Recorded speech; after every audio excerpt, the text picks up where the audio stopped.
Muy buenas tardes a todos en este que va a ser el último programa del año 2024 y regresamos con la pregunta, ¿qué es la I-220A?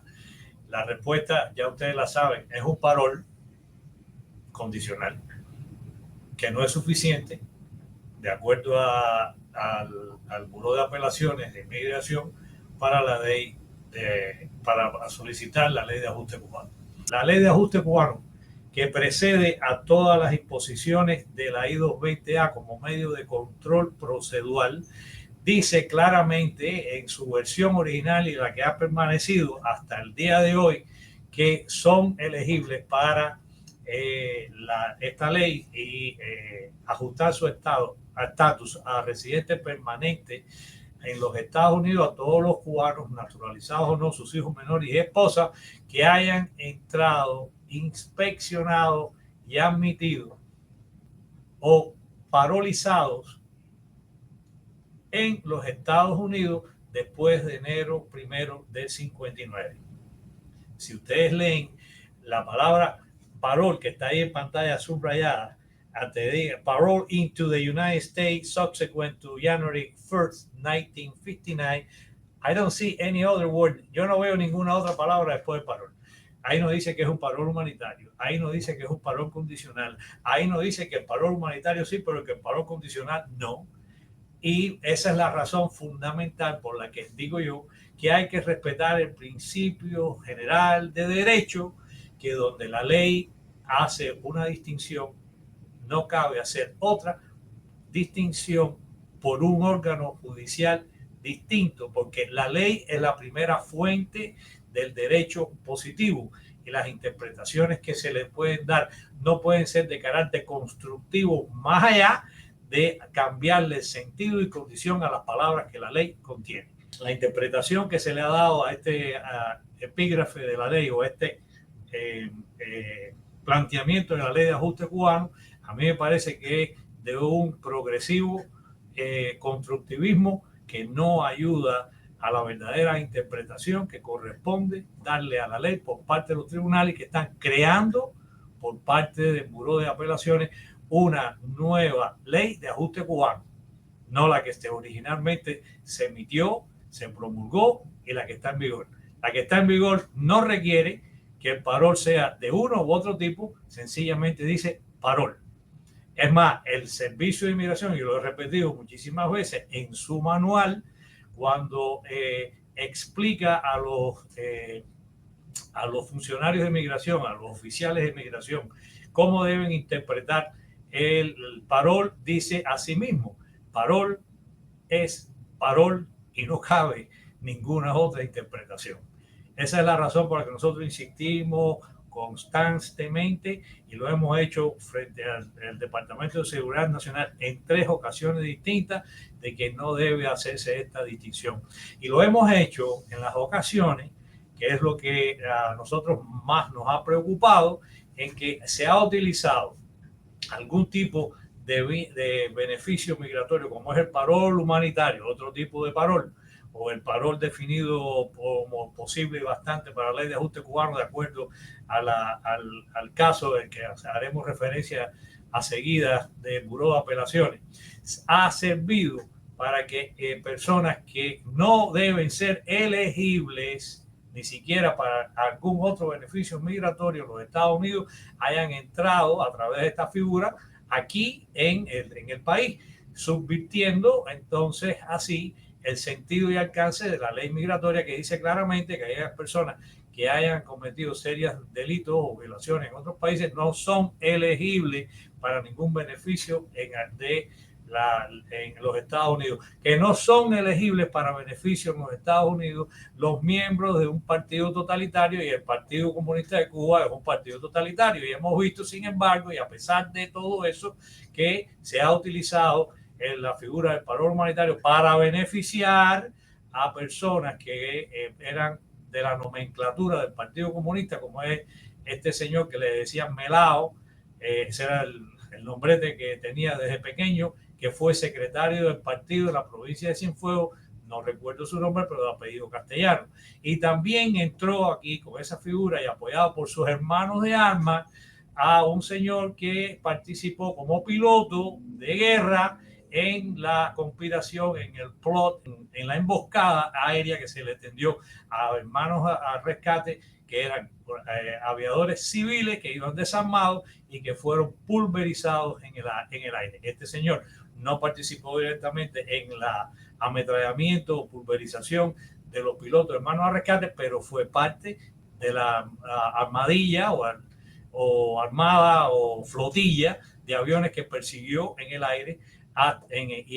y fueron derribados en aguas internacionales los pilotos hermanos al rescate. Mientras que aquellos que huyen del comunismo, que es lo que dice la ley de ajuste cubano, y han recibido aquí a su entrada de alguna manera un reconocimiento e inspección a través de la I-220A, que dice que es una liberación bajo su propio reconocimiento, o sea, release under your own reconnaissance, es porque la persona ha sido al menos vista, revisada, confirmada y ratificado que al menos es la persona que dice ser, de acuerdo a la identificación que el oficial de frontera pudo a su momento del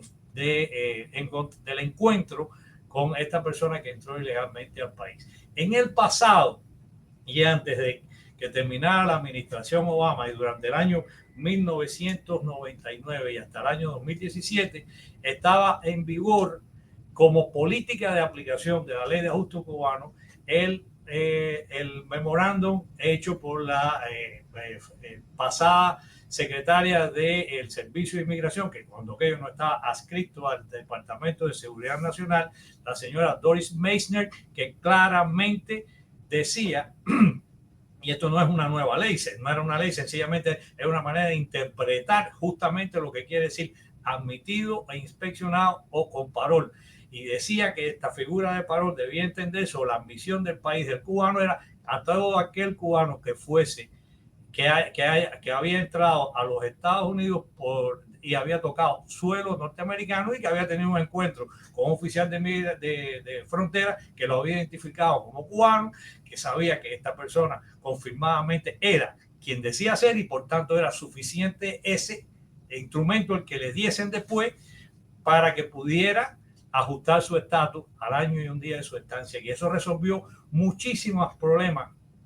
que habían entre cubanos que habían entrado de distintas formas, de manera irregular, especialmente a través de la frontera antes del año 1999. No entiendo nunca por qué, si había, o sí lo entiendo, pero mejor ni explicarlo, por qué si había una política de entendimiento y comprensión por tantos años de ajustar a dar la elegibilidad para el ajuste de estatus a los cubanos que habían entrado de cualquier manera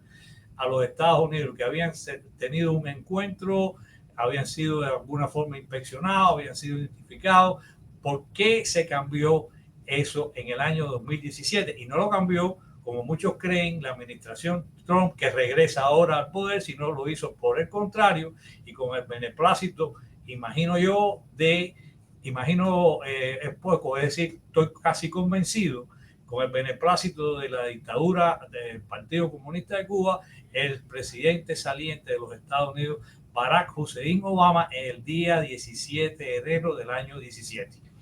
Podría pasar algo similar ahora que está saliendo el ex vicepresidente de Obama y presidente de los Estados Unidos, Joe Biden, en este momento como política de aplicación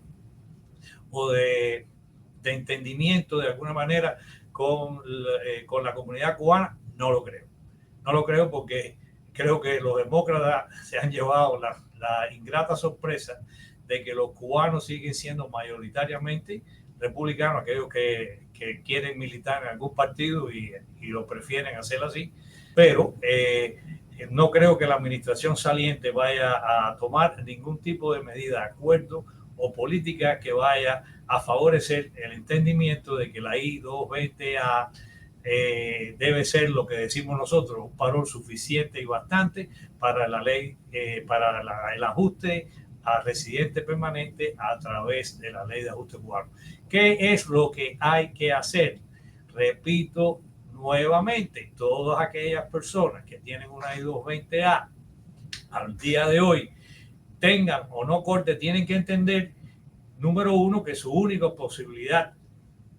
o inmediata posibilidad de poner un freno al proceso de deportación en el que todos se encuentran,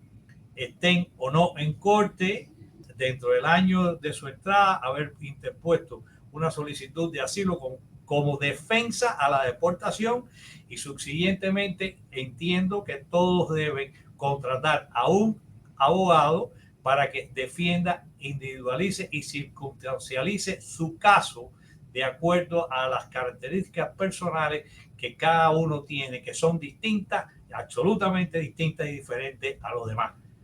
Y tratar de buscar las alternativas posibles que el progreso dentro del país le dé a usted. Una de ellas es, repito, la solicitud de un parol que usted puede hacer en una o en múltiples ocasiones, porque si ellos dicen que la I-220A es un parol pero no suficiente para la adjudicación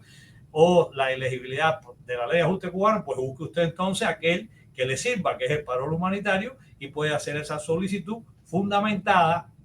justamente en todos estos argumentos que hemos estado dando. También puede buscar soluciones alternativas a través de procedimientos distintos, como es el que pudiera tener aquel que esté casado con un residente o ciudadano norteamericano a través de una petición familiar. Esos son los aspectos que nosotros reiteramos deben ser de conocimiento de todo cubano, de toda persona que tiene una I-220A. Recuerden que para los cubanos no es suficiente para ser elegible a través de la ley de ajuste cubano. Usted debe entonces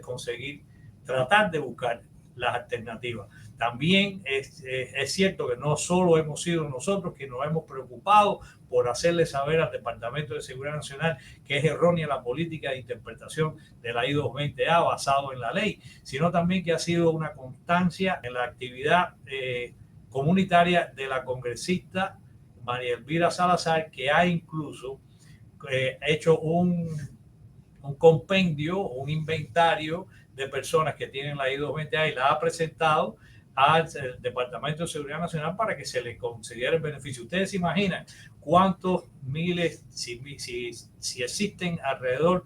de casi 500,000 de cubanos que hoy día están en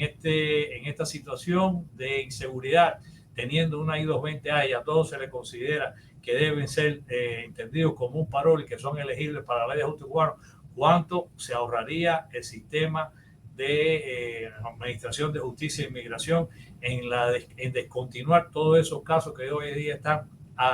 están acumulándose y obstruyendo los calendarios ya apretados de los jueces de inmigración en todo el país? Me parece que sería de un gran alivio y también de una disminución del costo tremendo al contribuyente norteamericano. Por eso es que seguiremos insistiendo frente a la nueva administración y al nuevo secretario del Departamento de Seguridad Nacional, que todavía no se ha ratificado, que esta sea la política de interpretación de lo que es la I-220A, en entendimiento de que esto ya había sido establecido en el pasado en el memorando de Doris Maynard, que es también la interpretación que se le da al manual